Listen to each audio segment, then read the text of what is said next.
Update. I ran from my abusive ex and I think he found me. Original post. I, 27 female, ran from my abusive ex when I was 4 months pregnant. I got into a different state, legally changed my name, and I didn't name my child the name we had agreed on. He didn't know my social or my ID number, so the only way he had of tracking me down was my name. But that was gone, long gone. I had signed into DV safe haven shelters to get into my own place and find a job. I had built a great life for me and my child. I had planned running from him for a little over a year because it felt like my only way out. But he would always find me and drag me back. He made it out too. If I don't take my depression meds, I act out and tried to harm myself. The police ended up believing him and became of no help. They brushed off all 4 of my DV calls as simple disagreements. I had saved up just a little over $10K in a bank account my mom had set up to help me get away and come to her so he wouldn't find out about how much money I really had. My dad helped mostly by putting in a lot more than what I could. He would get suspicious and ask where all my money was going, and I would pass it off as bills. In my new town, I've made very few people aware of my situation. It's people that could help if something was to happen. These past 2 months, I've been being watched by someone unknown. He's always wearing a baseball cap and sunglasses, but I could swear on my life it's my ex. I ended up leaving work a few times due to having panic attacks from seeing the guy. He never interacts with me, only my coworkers. He waits until I'm out of earshot to speak to order, and he gives different names for his orders. My coworkers have thought it was strange because he comes in almost every other day for a week straight for the past 2 months using different names. After this, I went to the police station to speak to one of the people I made friends with and is aware of my situation. He said he would have patrol officers drive by my house and keep a lookout. I never seen him around my house or drive by it. Then I started getting letters in the mail that is, I believe, is from him. They're not signed, and the envelope only ever has my old name and new address on it. The letters consist of him saying I love you and miss you, but never goes into detail about who is writing them. I took them to the police station and officer I'm friends with, and he told me I need to find another place to stay for a while and file for a restraining order. I then made a fake social media account and messaged one of my old friends. They said they were glad to hear from me. They are glad I'm okay and that he's been trying to report us missing, which I had already knew. That he's still there working his old job, but he does go on week-long trips, and nobody knows where he's going on them. What's keeping us from becoming a missing persons case is my mom. Police had contacted her and she told them everything. She showed them proof that I was in fact alive and doing well. She explained why I ran, but she said she wouldn't disclose my location. They ended up contacting me to confirm the story my mom gave them. The police finally, after all this time, believed me. They asked me if I wanted to come back to file charges or a restraining order. I told them no, that I want to stay where I'm at and to stay as far as I can from him. Yesterday I had missed my mailman and he left a slip that I need to sign for a letter. I haven't ordered or requested anything to have to sign for. I'm not on any government benefits or having any court case going on. So I reactivated the fake Facebook and messaged my old friend again. She said she hasn't heard anything but she'll ask. I keep it active and she messaged me early this morning. She said that there is some talk that he knows where I'm at and he's thinking about going to court and take me for custody. I asked her if I would get it via mail and would have to sign for it. And she said she isn't sure, that I would have to ask the post office. I left the letter there all day yesterday at the post office instead of calling them and picking it up. I don't think I want to go pick it up. I don't want to face the possible truth that he has found me. I don't want to go back to that town, and I don't want to go back to my old life. I don't want to relive the nightmare I had finally escaped. I don't know what to do at this point. Now for the top advice before reading the updates. Go back and file charges against him. You need to do this to help protect your child. It sounds like he has found you, so you need a paper trail with the police. Your time in DV housing will help support your claims against him. I wish you the best. Be safe. I'm not a lawyer or anything, but men who are being accused of abuse are way more likely to get full custody in America, if I remember correctly. I'm not sure it's the same when the ex hasn't met the kid, but it's normal for experts to recommend placing the child with the abuser rather than the mother who alienates the other parent. This isn't to freak OP out, but talk to a lawyer before doing anything else. Because it's always, from what I've seen, recommended to not bring up abuse in court cases because it dramatically increases the likelihood of losing. Go back and file charges. Also, report him for stalking. I believe that he has found you. People like him don't usually give up so easily.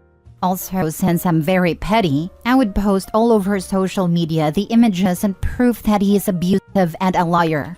I would also ask the police where you live now to have a cop car drive by your job and place, just in case they see him and have proof that he is following you and harassing you.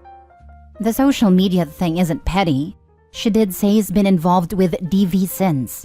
Sharing it on social media can save others from getting involved with him and also bring out other victims of his to corroborate her story. I'm in contact with a few people because I heard he's been with a few since I left, and I'm reaching out along with my lawyer. Now for the first update. I just want to say thank you first for all the kind words and advice you all have given me. After I made this post, I went to work.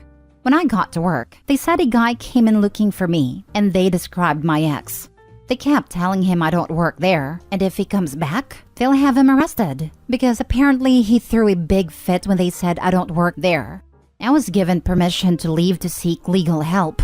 I went to my friend's that's a cop, and got me in contact with a few lawyers. I had spoken to one, and is taking my case. He filed stalking, harassment, and DV charges against him. He has also filed a civil protection order. They issued a warrant, and cops are now combing the area to find him. They all have his picture and name, and they aren't going to stop until they have him in custody.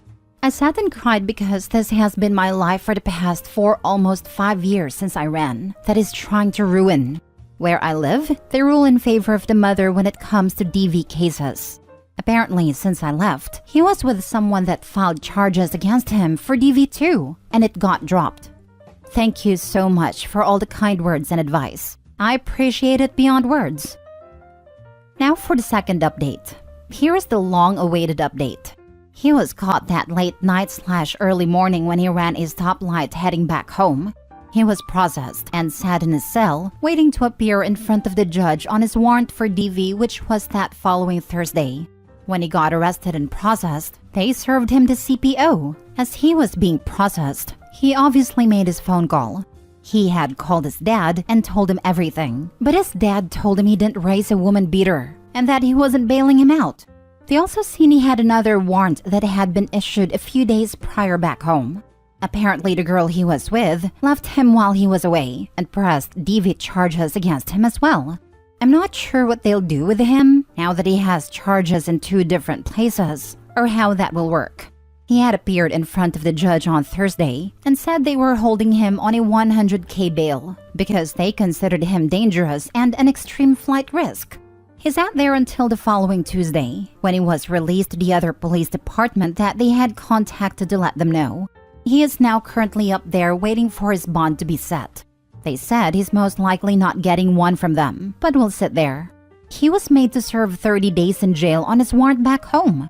Cops had said he probably won't be let loose pending both trials, due to the circumstances surrounding his case and him being extremely dangerous while being a flight risk.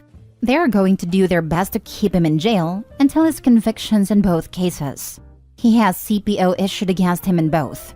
I asked them to keep my name redacted out of everything, just in case this leaks to the media. I have purchased a gun, bear spray, and other forms of protection. We have moved and still in contact with a cop that I was friends with. For the first time in a long time, I finally feel free and I can live without fear. Sorry for making you guys wait for an update. Last story. I, 37 female, inadvertently outed my soon-to-be ex-husband, 36 male, and our daughter, 14 female, won't speak to me anymore. We were together for 16 years. Nothing, and I mean nothing, prepared me for the fact that he was having unprotected sex with men for the last 7 years of our marriage. There were no red flags. He was always caring, attentive, a good listener, a generous lover. I thought I found my soulmate, as cliche as it sounds. Hardworking, responsible, encouraged me to finish my degree while he worked and daughter was in school. It's been 6 months of divorce proceedings, and I still feel like I'm trapped in someone else's nightmare. I found his secret phone when we were moving house. At first, I thought one of his friends must have forgotten theirs when they were helping us back up some things. But as I picked it up, I accidentally clicked the side button and the screen lit up with a picture of him and a man kissing. I tried his passcode and it worked. I'll spare you the long and many details. But yes, he is either gay or bisexual and has had multiple long-term relationships with various men, as well as plenty of hookups. At least 20 to 30 different men with whom he had unprotected me whilst having sex with me at home. I'm embarrassed to admit that I vomited after reading all that correspondence. I'm not homophobic. His family is very liberal, blue voting, with multiple people openly gay. My family is very accepting. We attended pride events with my younger siblings for Pete's sake. Why the hiding? Why the sneaking? I filed for divorce and it turned into a vindictive monster that fought me on everything. From the custody of our daughter to a set of fancy vintage porcelain figurines. He made outlandish claims that I was to reimburse for the amount he paid for my studies from the marital budget. Me and my lawyer spent many days reading the crap he sent through his lawyer. Ultimately, due to inability to reach an agreement, we went in front of a judge. It went about as well as you'd think it did. He and his lawyer, one of the men he was cheating with apparently, spewed absolute absurd nonsense that I was a negligent parent, I didn't deserve a family, I'm a wronged, greedy trophy wife, whatever that is. Ultimately, me and my lawyer brought up the fact that he continuously put my health at risk by engaging in irresponsible sexual behaviors. What was soon to be ex's response? Oh well, I was in prep for 3 years. Needless to say, it was a crap show. The judge sided with me. I guess all these times I wondered where my bacterial vaginosis and yeast infections come from finally paid off. Additionally, the judge ordered supervised visitation and for all communication to be through a special parenting app because soon-to-be ex had to be escorted out of the courtroom due to shouting and disruptive behavior, and judge thought he might turn violent eventually. Out of sheer luck, I think I do not have any STD. But I'm still scared. I feel disgusting and violated, and I'm going to have to get tested every month for the next 6, per advice of my OBGYN. And the cherry on top? I'm not sure how, but his escapades got out and into the extended family. Most of the gay folks on both sides essentially cut him off, with one of the older uncles showing up to his job to berate him. His own father apparently called to scream at him, and his mother's health is getting worse due to stress. My daughter is now angry at me that I outed him. She, in a very Gen Z teenage fashion, is giving me the cold shoulder because I could have ruined his life. She's in therapy already and that does not seem to be helping at all. If anything, she's now using pop psychology lingo she hears there to berate me instead.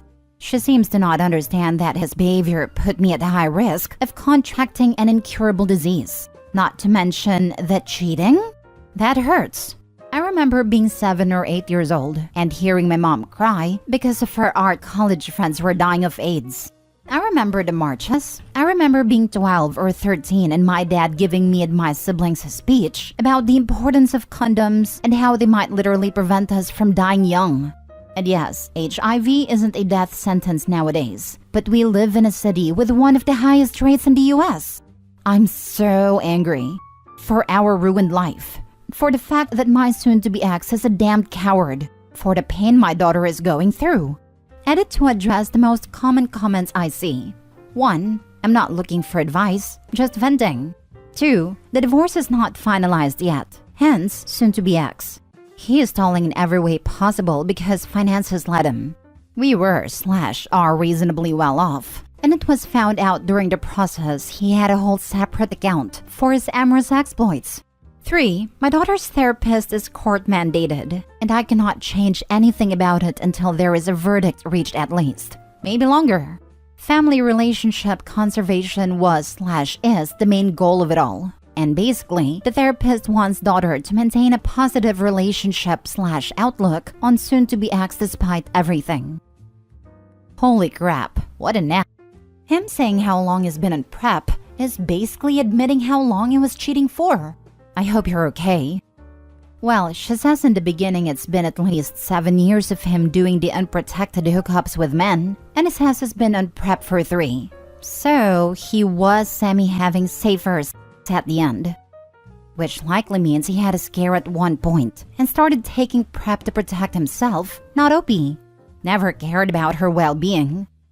Prep is relatively new, and not everybody knows about it.